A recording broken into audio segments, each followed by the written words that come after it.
সক আমাৰ ছাত্ৰসকলৰ যিটো কনসাৰ্ন নিটক লৈ তাত আমাৰ সকলোৰে সমবেদনা আছে আৰু আমি সকলোৱে বিচাৰো যে আমাৰ এক্সাম সিস্টেম পৰীক্ষা সিস্টেম ভাল হ'ব লাগে প্ৰধানমন্ত্ৰী ডাঙৰীয়াই ইতিমধ্যে এই বিষয়ে ব্যৱস্থা হাতত লৈছে যিকোনো প্ৰটেষ্ট ৰাজনীতিকৰণ হ'ব নালাগে আৰু বিশেষকৈ যি সময়ত অসমত বানপানীত মানুহে জীৱন আৰু মৃত্যুৰ লগত সংগ্ৰাম কৰি আছে সেই সময়ত আমি শিৱসাগৰ চৰাইদেউ গোলাঘাট যোৰহাট জিলাৰ দুৰ্দশাগ্ৰস্ত মানুহৰ লগত থিয় হ'ব লাগে কাৰণ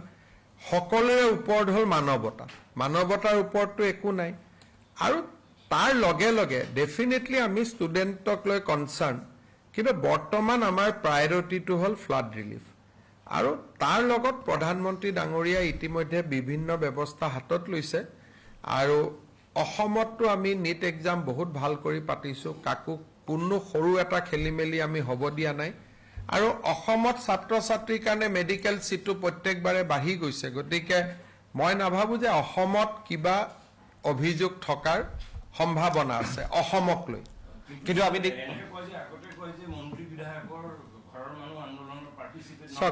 আপোনাক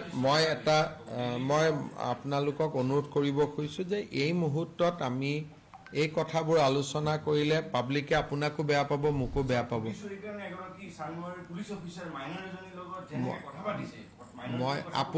মই অনুৰোধ কৰিছো যে মই এটাই কথা কম যে এই মুহূৰ্তত